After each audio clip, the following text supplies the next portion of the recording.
Hey everybody, Pastor Tim here for today's 3-minute Devo. Hebrews 7:23 through 25 tells us there were many priests under the old system, for death prevented them from remaining in office.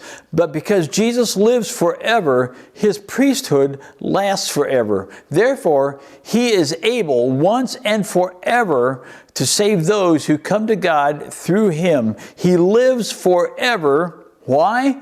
To intercede with God on their, that's your and my, behalf. You understand that the Bible is saying that Jesus right now is praying for you and me, interceding for you and me during this Devo even.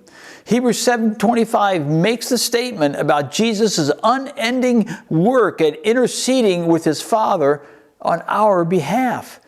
He can and he will completely save anybody who calls on him for salvation. And not only does Jesus save us, but he also lives to intercede for us. He pled our case yesterday, is interceding for us today, and represents us tomorrow as well. How awesome is that?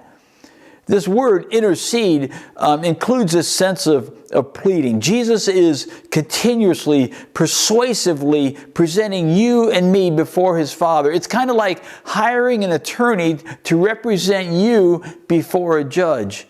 Before you ever pour out your heart to God, your Savior has already called out to the Father on your behalf. Even before you ask, he knows what you need because he's with you.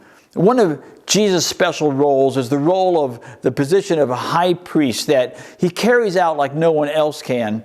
Throughout the history of Israel, priests went between God and the people, even though the priests were just as human as the people that they served. Only Jesus became the priest who could do perfectly what every other priest could only do partly.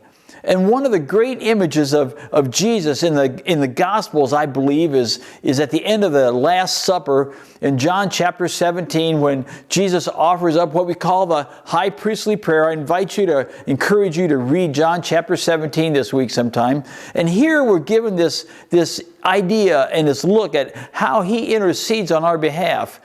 In John 17, not only did he pray for the disciples who were with him, but he also prayed for every other person who would become a Christ follower later, before he returned to his Father, and long before we were ever born. Jesus was interceding for us. Just think about that.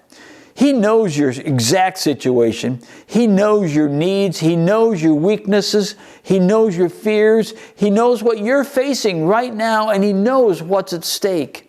Jesus doesn't let your inevitable stumbles and falls keep him from praying for you. No, he doesn't.